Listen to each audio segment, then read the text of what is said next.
day today, dog. Offense, great drive. Go, go! He's up. 1, 2, 3. Welcome to Training Camp Live, presented by Honda.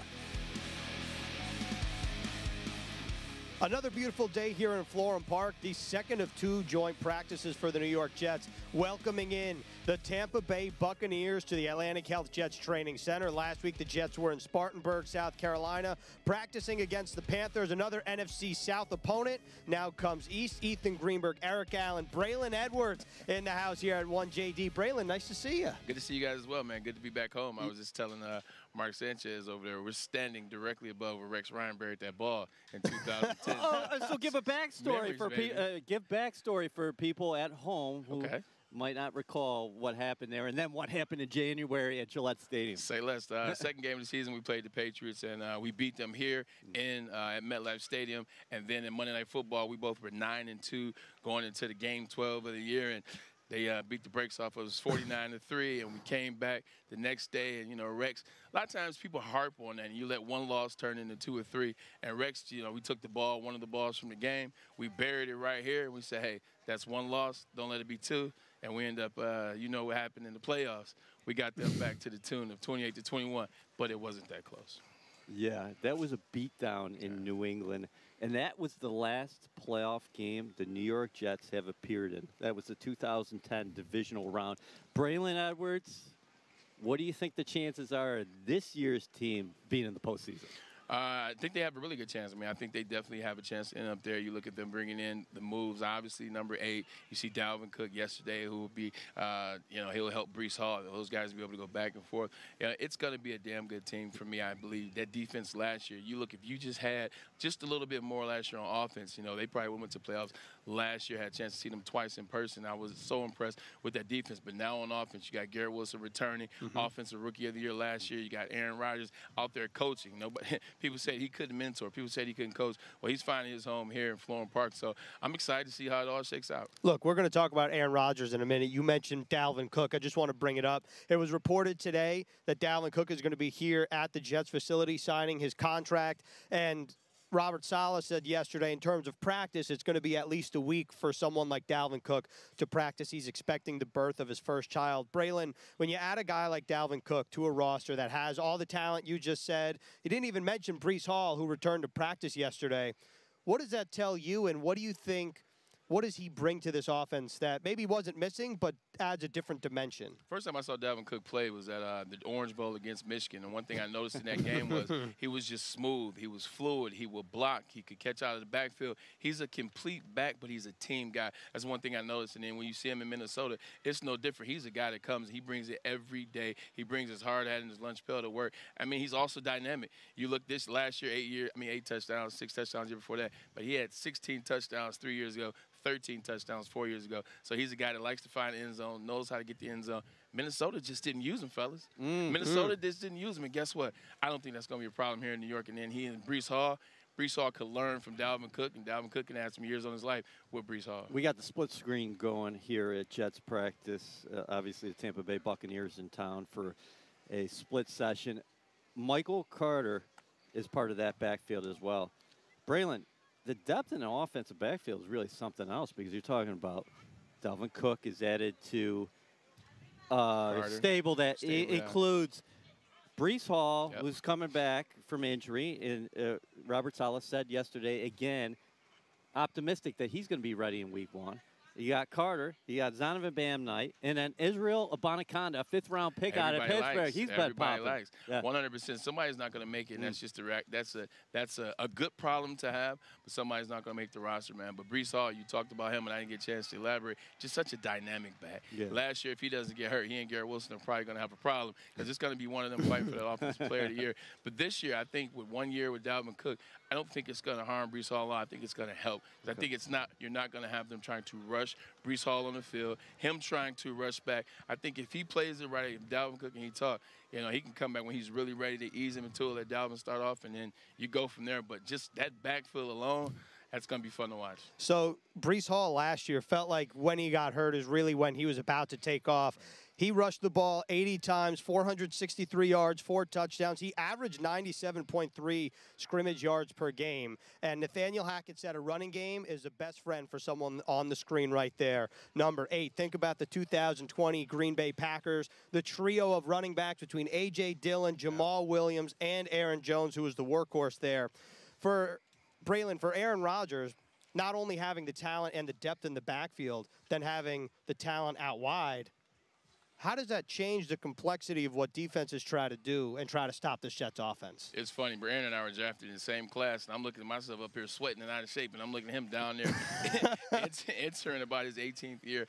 Yeah. But, you know, you got all those weapons. Aaron's a guy that's played this game at a very cerebral level for his whole entirety of his NFL career. And to have a weapon like Garrett Wilson reminds him of Devontae Adams. To have a backfield like he did reminds him of the backfield that he had when he was with that other team. We need not say their names. And you saw the – I'm sorry. You just saw the patience that Aaron had. You saw that they couldn't take away everything because you could throw the ball to Aaron Jones out of the backfield, because A.J. Dillon was a short yardage and goal type guy, because of Devontae Adams and Randall Cobb, who was a veteran type guy. I think you're starting to bring that same thing here. It's nowhere you can go. It's nowhere you can stop. The only thing that can stop the Jets will be the Jets. 17, you wore it here. I did. Garrett Wilson, Offensive Rookie of the Year last year, 1,100 yards receiving plus. Playing with 4 different quarterbacks. Now he's going to be connecting with one of the best who's ever played the game, and Aaron Rodgers. What do you like about Wilson's game the most, and what's his next step with the Hall of Famer he's playing with? Oh, man, I've had to watch him, unfortunately, for a long time, because you know what college he went to. Luckily, we were able to steal one from him his last year at Ohio State. But he's very fast. He's very fluid. He runs good routes. Runs great routes, great separation. But the tricky thing is, you think of him as a 4-3 guy. He's explosive, he's fast. He'll go up and get the ball from you. He has a lot of dog in him too, that you may not know of until it's too late, until he's jumping over you and making a play. But he just wants to practice and he wants to play. Messed his ankle up a little bit last week, and I've heard he's already yelling at trainers, yelling at coaches. I want to play. Get me out there. Get me on the field. I think he's that guy you got to have. You got to have a guy. It doesn't matter if it's a receiver, if it's a running back, if it's a lineman. You got to have a guy that has that dog, that has a little bit of edge and talks and is vocal. I think he's that guy, but he also backs it up. He also puts in the work. So 17 can be as good as you want to be. He's definitely 17 now. I was years ago. I can't do what he can do. But you brought that dog out there in the playing field as well. I mean, your first game with the Jets down in South Florida was not a bad introduction. It stole a touchdown from me, but, you know, it's neither here nor there. It's something about the Big Ten, man. You know, we get out here, man, in the Northeast, man, we have fun. So we'll leave you with this, Braylon. Being here in training camp, obviously there's a lot of work that the Jets still need to do. What are your expectations just for this team as they embark on the 2023 season? Look, man, don't be afraid of the journey, man. Enjoy it. Like, enjoy the ride. I think so often than not, players, you get caught up in, okay, it's Aaron Rodgers, the Jets, we're here now. It's Brees Hall, we got Dalvin. We got to win every game. We got to win now. Enjoy the ride. There's going to be some bumps in the road, but you know what? Stay together, and I think that'll be the key. That's what we were able to do in 2009 and 10. We stayed together. Yep. Yeah, so if they stay together like I'm seeing, sky's the limit. Man, enjoy the day-to-day and get that T-shirt on. Yeah, Braylon, bold move in the long sleeves. 100%. The sun's been poking in and out. I'm looking for that T-shirt now, man. Okay, well, we'll get you off the set. We'll get you in a T-shirt. We appreciate your time. Braylon, let's head down to the field with Caroline Hendershot. Let's do it. Here with Kurt Menefee of Spock Sports. Kurt, how are you? Thanks for coming to camp today. My pleasure. This is stop number 14 of a 15-stop training camp, so I'm glad to be back in the New York area, but I'm looking forward to going home. You can hear it in my voice, I'm sure. I can imagine. But so Jets have played 2 preseason games so far. What have you seen out of them that you have liked so far? You know, I'm going to be honest with you. It's so hard to judge preseason action because the guys that are going to play in the regular season aren't playing. Right. What it can tell you, though, is something about the depth of a team. Mm-hmm. And I think particularly on the defensive side, you knew this team was going to be deep, and I think it's shown that so far in the preseason. Yeah, especially the defensive line. I feel like you've seen them get plenty of reps this preseason. What do you think of the signing of Dalvin Cook and the return of Brees Hall, who just got activated off the PUP list yesterday? What about the combination of them two do you think this year holds? You know, I think the thing is, one, by signing Dalvin Cook, it allows you a little bit more time for Brees to kind of get back. I mean, the first half of last season, look, Garrett Wilson wound up being the Offensive Rookie of the Year, and deservedly so. But I think Hall was pretty much on that pace, and those guys may have been 1 and 2. So, but coming off that ACL, you never know how long it takes a guy to get back. By signing a guy who's an Pro Bowl player like Dalvin Cook, it allows you a little bit more time. And when you bring Hall back, he doesn't have to carry the load. So I like that signing. As you look right now, though, I mean, what signing have the Jets made this offseason that you won't say, I like that signing? That's a good point. I like that point. What about today? Jets and Bucks going at it for a joint practice. What do you get out of a joint practice? And they're only doing one joint practice. Robert Saleh talked about that yesterday for player safety reasons. You get more out of joint practices now than you get out of preseason games because you get to see the starters go against the starters of the other team. It's also more controlled. You can go, we want to work on our red zone. We want to work on, 1st and 10 or 3rd down. Control situations where when you're in a preseason game, not only your starters not playing, you may go 3 and out against a team, and so you don't get to see some of the units that you want to see. So you get a lot more work done in that. I wish, for their sake, it were 2, because I do think you get more out of it, considering how little you get out of a preseason game. But, player safety is paramount right now. And I guess the coaches decided they'd rather just go once instead of twice. So, I don't know. I'm not the one that has to be out there. That's fair. Me neither. Do you have your eye set on specifically anyone today other than the quarterback? Yeah, no. Look, I told you, this is stop number 14. So I try and get a feel for the teams. And these joint practices, you're trying to watch 2 teams at once. So you'll watch the offensive unit against the defensive unit and try and figure some things out, And it's just really more of a big picture thing. But for me, so much of this is about the depth of a team. Because we know as you go through a regular season, you're going to lose players. Players are going to get hurt, those kinds of things. So who's your number 3 wide receiver or 4 wide receiver? Who's the backup on the rotation on the defensive line? So those are the kind of things I watch, and how do they play when they're in there. You don't want to read too much into just watching one practice, but you do get a good sense of it. And the other thing for me by doing this is you get a chance to talk to people in the building. And so you find out, okay, maybe this guy just had a bad practice today. Or maybe this guy, wow, it's the first time we've seen that out of him, So you're able to kind of pick up on really the mood of the team we're in a place. Awesome, Kurt. We appreciate the time. Thanks so much for stopping by. My pleasure. Awesome, Caroline. Kurt, appreciate it. You're watching Training Camp Live, presented by Honda. You never know who's going to show up on set. We had Braylon Edwards. Now we have Mark Sanchez in the house. Mark, why'd you say it like, look what the cat drug in, man? Well, it was supposed to be a surprise, but Braylon kind of ruined it because he was like, oh, Mark's over there. Oh, well, you bring Braylon. Leave it to Bray. You bring Braylon. You need his quarterback, I know. right? That's right. That's exactly right. So how does it feel to be back? Oh, it feels great. This is the second practice I've come back to. I came last year during OTAs and really enjoyed it. Got to sit down with EA, my guy here. But this is, all the buzz around this team and excitement going into the season, there's nothing better. When the Jets are on the right trajectory, it's so fun for the fans, for the city, for this organization, everybody in this building, and a lot of familiar faces from when I was playing. So this is it's a joy to be back, and I'm happy that I'm welcome back. Speaking of a joy, I've really had great pleasure watching you in the broadcast booth. Can you tell folks where they're going to find you here during the 2023 regular season? Let's see. I'll be on Fox. I'll be with my partner Kevin Kugler and Laura Oakman. We'll be, our first game's Rams at Seattle. Our second game is in LA, San Francisco, at the Rams. Okay. So we got 2 West Coast games. Sorry, East Coasters. And then we'll make our way sort of out here. We're going to see Kevin O'Connell, former Jet, with Minnesota, and we'll catch the Chargers-Minnesota game week 3. So we got a good first 3 games to start, but they're all good. It's the NFL, and we have a blast doing it. I'm really enjoying it. I think I'm hopefully getting better and hopefully got a little more to prove each year. So when Braylon was on set, we were talking about the Jets, of course. We're going to ask you probably a lot of the same questions. One thing we didn't talk about was Hard Knocks. Obviously, the 2009-10 Jets were on Hard Knocks. You were a part of that. Have you watched the 2023 Hard Knocks yet? 100%. You watched the episode last night? I watched it in the Archer Hotel last night, Coach. What are you talking about? So what I were your takeaways? Fanboy. Promos out, by the I way. could fanboy if I want. Of course you can. It's a lot of plugs today, Mezcal Campante. Just so. So what are your takeaways after watching last night's episode? Oh, I think it's so well directed, so well produced. I think they do, this scary, looming, dark cloud that kind of surrounds Hard Knocks. It's real until you start practicing, right? Because these cameras are so small, right? Like they're smaller than this microphone, and they're in your, smoke detectors and stuff. Like you can't even see them most of the time, other than, your standard interview where you're just, one-on-one with somebody. But that happens, and it's New York, so it's kind of like what you're used to in some ways. And you don't think about it as much once you start playing because you're so laser focused on playing football.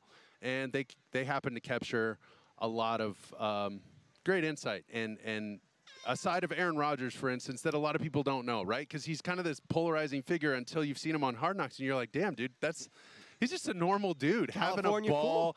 Cool. Of course he's Cali cool, although he is NorCal, which is like Southern Oregon to me. So we're SoCal strong.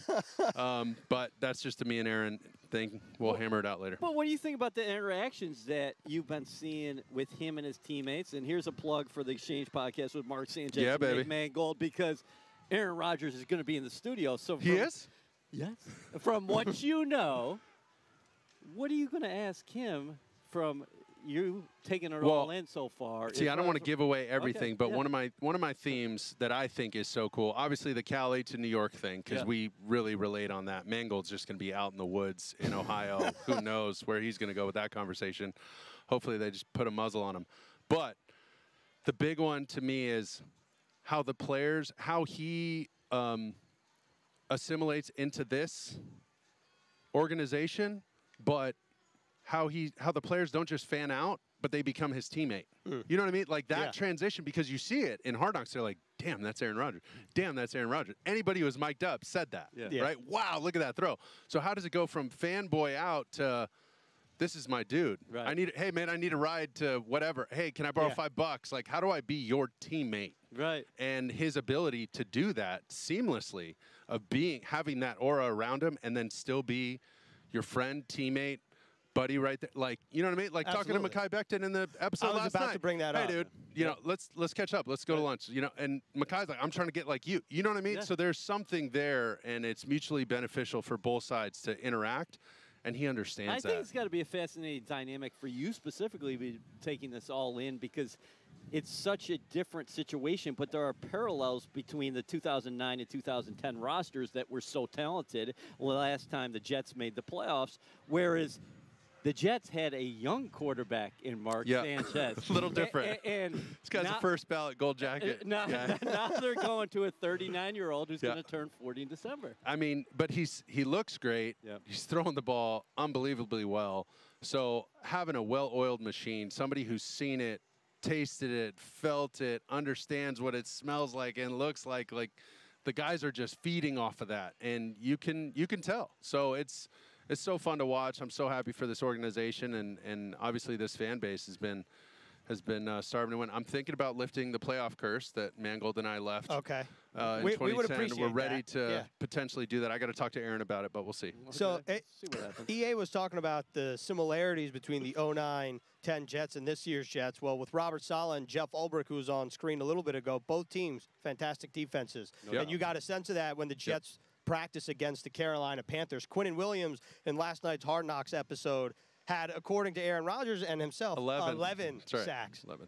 So, Mark, when you're obviously it's a different scenario here, I want to focus on another parallel, which is the running backs. Yeah. The ground and pound. Yeah. Well documented.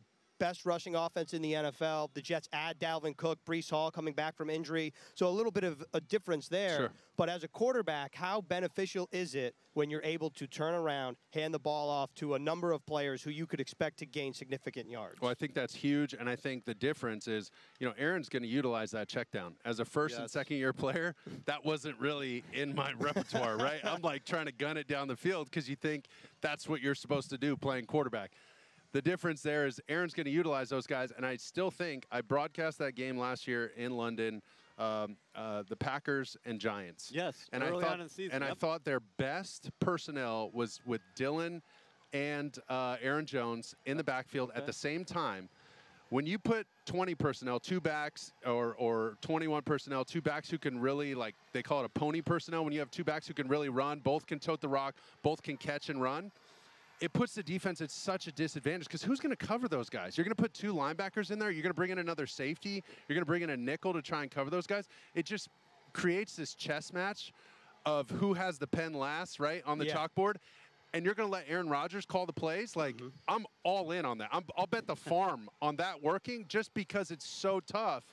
You want to bring in a little guy to go cover this running back? Boom, we'll run it. You want to bring in a big guy, a big stiff guy to cover this guy? Good luck. We'll throw it to him. You know what I mean? You have so many options. Plus, with the receivers they brought in, I mean, this can be a problem. They're going to have some serious matchup issues that work in their favor that are going to help them all year long. I just want to bring this up real quick. The 2009 Jets, I want to go over their rushing statistics. Thomas Jones, Sean Green. I think we're like top 5 NFL like all time or something crazy. So this is crazy. Thomas Jones, Sean Green, Leon Washington combined for 2,273 rushing yards, 16 touchdowns, led the NFL rushing for 172.3 yards per game. Now, Nathaniel Hackett said that the 2020 Packers was the best offense he's been a part of.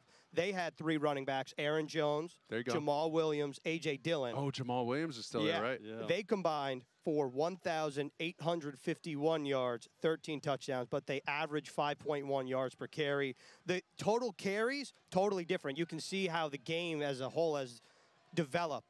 The 2020 Packers, between those 3 guys, 366 carries.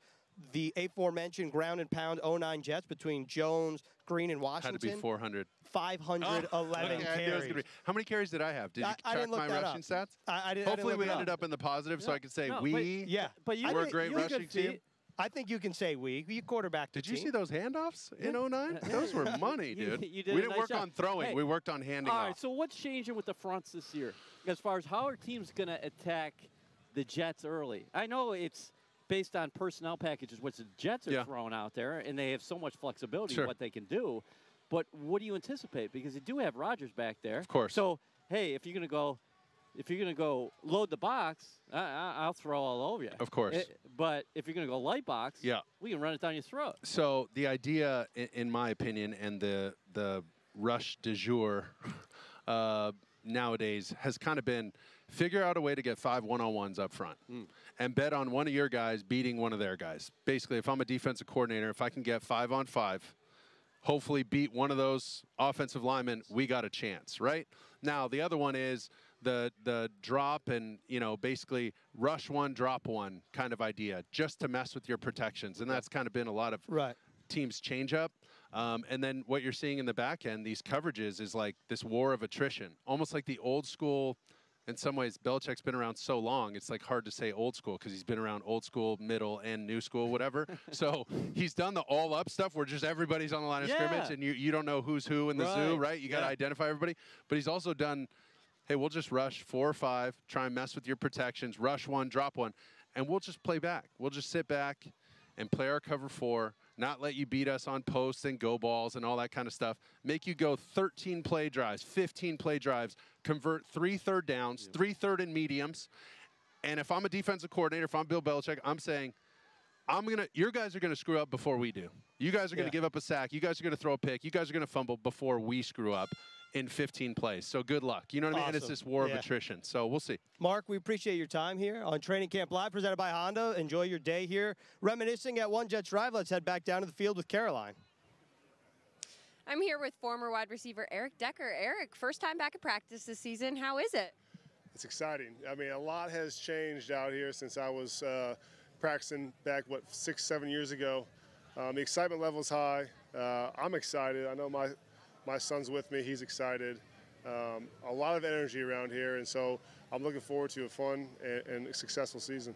What have you thought about all of the offseason moves and the 2 preseason games that the Jets have been playing in? 2023, it seems like, is a good year for the Jets so far. Well, I look at it, and my time in Denver when we got Peyton Manning, the locker room, the expectations shifted. And I think same thing with Aaron Rodgers. He comes to town. You got a really young core. You got guys that are super athletic, a great defense. So you get him as the puzzle piece on offense. I mean, I think there's so much potential, and that's what everyone is excited for. And that's what I'm here to see is, like, look at the energy. I mean, this place is packed right now, and Aaron Rodgers brings that. And so I think with the preseason games and with how camp's going, I mean, there's a lot to be seen come the season. And something that just happened over there. Awesome, Eric. We appreciate the time. Thanks so much for coming on. Thank you. Awesome, Caroline. Eric Decker, nice to see back at One Jets Drive. Another fellow receiver now joining the set here in Training Camp Live, presented by Honda. Quincy Enunwa back in action. Q, I'm glad we're taking a look at the offensive and defensive lines here for the Jets and the Bucks, because I don't know if you watched Hard Knocks last night, but Robert Saleh definitely had a message for his offensive line. He wanted them to impose their will, or its will, as a collective. And against the Panthers in joint practice, didn't really see a ton of that in the game. They did. When you take a look at this offensive line right now, Q, with Joe Tippmann, this is the biggest news, I would say. Joe Tippmann and Connor McGovern now expected to alternate days taking reps with the first team. If you're Aaron Rodgers, if you're a coaching staff, they always say you want that in the past. You want that to be figured out. What is the challenge now? Still going on in training camp, figuring out the process? Well, thankfully it is training camp, right? Like if this was during the season, it'd be a little bit more of a concern. But I like that Coach Saleh is really lighting a fire under these guys, and not just in their individual room, but in the complete team room, so that guys can see, like, okay, we need everybody. It's a team effort, and I need you guys to pick it up, and it needs to be, the whole team needs to hold you accountable. So, you know, I'm looking forward to seeing what that does for the rest of the year. And that competition right there with Tippmann going on, it's not going to be too big of an issue because they still have a few more weeks to go. They got another game to go, so, you know, they got time to really get better. Yeah, we're hearing some of the fans. We're watching the Jets defensive line, I believe, over here, and the Buccaneers offensive line, of course. And then there's 7 on 7 going on in an adjacent field. And I think the Jets quarterbacks are lighting it up already, and much to the fans' delight. So we're here early in practice. Q, what do you think about joint sessions here? You had joint session with Carolina last Wednesday. We know it's going to be one this week against the Buccaneers. Tomorrow the Jets will practice by themselves. But what are you trying to get out of today? Yeah, I think the biggest thing is just to kind of compete. You know, you want to see how these guys compete against somebody else. Obviously, training camp is all about competing, but when you have somebody else on the other side, you really want to see how guys go when it really starts to get a little bit more serious, right? It's not a game. It's obviously a scrimmage, but it's still a little bit of fun. You want to see how guys do against, you know, somebody else, somebody new, right? And you see right here, this is great. It's a great job of at least holding your weight down. You know, obviously the quarterback can make a move. You don't want to get pushed that far back to the quarterback. Look, Vita Vea, who we just saw, is a huge defensive tackle. Exactly. That's probably the biggest defensive tackle in the league. And Connor McGovern is a slender center. Right. So that's probably a mismatch for McGovern. But to your point, it looked like he held up well there. Yeah, I mean, you know, it could have been worse, right? And I think ultimately, as a quarterback, you just want to have space between you and the guy in front of you, right? So I think ultimately they gave him the space that he needed. What I'll say there is Connor McGovern is probably going to be in a rotational situation now with Joe Tippmann. That's the first time Robert Saleh pointed to that yesterday. Ethan just mentioned that Tippmann got first-team reps. It's expected when we move to team periods today, it will be McGovern. And then we'll have to see how that rotation unfolds, because here's a guy in 66 who's really come on in camp. And there's Mekhi. That's another guy who's come on strong. Yeah, exactly. By the way, number 7, it's Shaquille Barrett. I'm not used to seeing him in a single digit, but that's a good matchup. We often talk about how Mekhi was getting reps against the second and third team Jets. That was a good rep for Mekhi Becton. Now, what we just saw was interesting, because Joe Tippmann just lined up at left guard. And in Wisconsin, he had cross-trained between guard and center, but he obviously only played center for the Badgers. But he's 6'6". He has the versatility to be able to do both.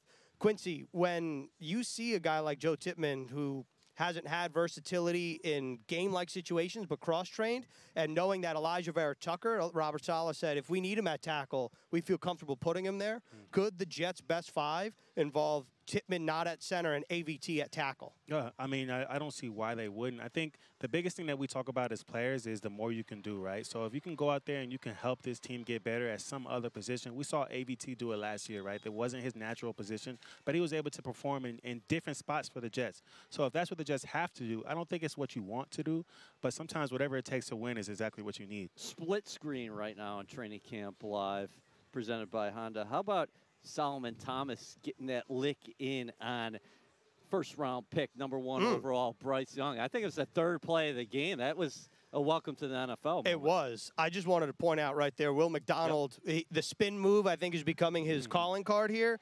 That was against Tristan Wirfs, who is an all-pro left tackle now for the Tampa Bay Buccaneers. But Wirfs was drafted to be the right tackle for the Bucs. He switched over this offseason, and so when you see number 78 lining up on the left side of the Bucs offensive line, that is new for Tampa Bay. Q, let's just speak about the depth here from the Jets defensive line and maybe what you saw the other night. Jermaine Johnson continues to pop off the screen for me, and we saw Quentin Jefferson get into the act. He was the first guy up in the sack party. The Jets had 5 in all. Yeah, it was exciting to watch. I think anytime you can see a D-line perform that well, it kind of shows you why this defense is so good. It starts up front, right? Everybody says that it starts up front. So when the D-line is that nasty, that explosive, that disruptive, only helps the secondary's job, only helps the linebacker's job. So it's going to be really exciting to see this much depth going into the season. I think that when you take a look at what the Jets' defensive line was able to do, and I'm glad Bryce Huff's taking the rep. Taking the inside there. Brian Baldinger, who was at practice, recently did a video on Bryce Huff on his infamous Baldy's breakdown. And when you pause any Bryce Huff rep, he is at least a step or two in front of the entire defensive line. The get-off is crazy from number 47. And I thought it was interesting what Robert Saleh said, because someone asked him, like, why is Bryce Huff playing in the fourth quarter against the Cleveland Browns in the Hall of Fame game? And he's like, all of them are good. Like, somebody has got to play. That just speaks to the depth of what EA was talking about. Quincy, obviously last week, I know we're jumping all over the place, but against the Panthers, the Jets' offensive line in the joint practice didn't perform to the standard of Robert Saleh and the offense. How much of a shot at redemption is this, knowing that the Jets didn't have a second practice against Carolina, and they'll see the first-team Bucs defense, which has a very stout defensive line? Yeah, I think you said it right there, a chance for redemption. I think those guys are hungry, and on top of that, there's a little bit of embarrassment for it being on Hard Knocks, right? Like, it's one thing for it to have been in the locker room, but now you have it where the whole world kind of sees what's going on, and your coach is on you. So I think most of these guys, if they're good competitors, are going to come out today, and they're really going to want to kind of make a name for themselves and make sure that the next episode that shows them is something positive. But I will say, I thought they stepped up their performance, of course, in the game, and the Jets really got some traction on the ground, which leads us to Dalvin Cook. What do you think about his addition? He's likely to come in here to One Jets Drive today and sign his contract. Yeah, I think it's an exciting thing. I think really the Jets didn't need an up in the run game, right? They had a lot of great players out there, but to have Dalvin Cook, that only makes this team that much better, right? It's going to make them be able to do a little bit more in the pass game, a little bit more in the run game, while Breece Hall kind of recovers and comes back. I know he's at practice now, but you can still give him a little bit more time. Look, the Jets have joint practice today. They next suit up against the Tampa Bay Buccaneers this Saturday. You got to make sure to watch it. WCBS 7:30. And so that will be the next time that the Jets will be on TV. The next time that we are here at Training Camp Live, presented by Honda, is, in fact, tomorrow. So we will see everyone tomorrow. We'll make sure to check out NewYorkJets.com for all your Jets-Bucs joint practice news. Hey, what a show, by the way. Yeah, what loaded show. Braylon, Mark Edwards, Sanchez, Kurt Menefee, Eric Decker, Quincy Anunwa. If you missed anything. Eric Allen. Oh, come on now. All right, that's all we have here on Training Camp Live, presented by Honda. We'll see you tomorrow. And if you want some more coverage, be sure to check out NewYorkJets.com.